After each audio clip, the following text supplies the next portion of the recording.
भारतीय स्वातंत्र्य लढ्यात बलिदान देणारे थोर क्रांतिकारक हुतात्मा शिवराम हरी राजगुरू यांच्या जन्मस्थळ राष्ट्रीय स्मारकाचं काम अजूनही धीम्या गतीने सुरू आहे।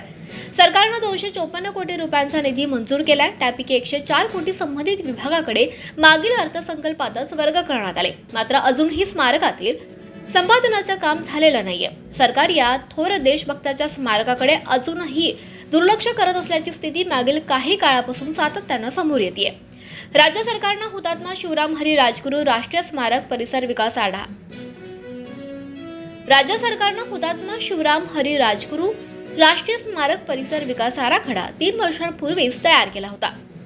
स्मारक विकास कामाकरिता 220.43 कोटी आणि भूसंपादनाकरिता 33.68 कोटी असा एकूण 254.11 कोटी रुपयांचा आराखडा तयार करण्यात आला होता। यापैकी मागील अर्थसंकल्पात 104 कोटी रुपये निधी उपलब्ध झाला। मात्र प्रत्यक्षात सुरू झालेलं काम अत्यंत धीम्या गतीने सुरू असून संपादनाबाबत अजूनही निर्णय झालेला नाहीये।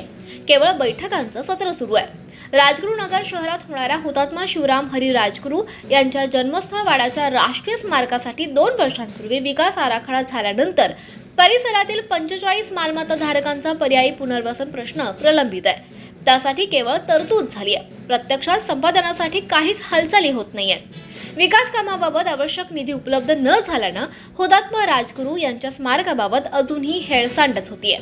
रविवारी दिनांक 23 मार्च 2025 रोजी हुतात्मा राजगुरू यांची 94वी पुण्यतिथी निमित्तानं पुन्हा एकदा प्रशासकीय यंत्रणेमार्फत जुजबी हालचाली दाखवण्यासाठी मालमत्ता धारकांच्या बैठकीचा केवळ फार्स केला जात असल्याचा आरोप होतोय।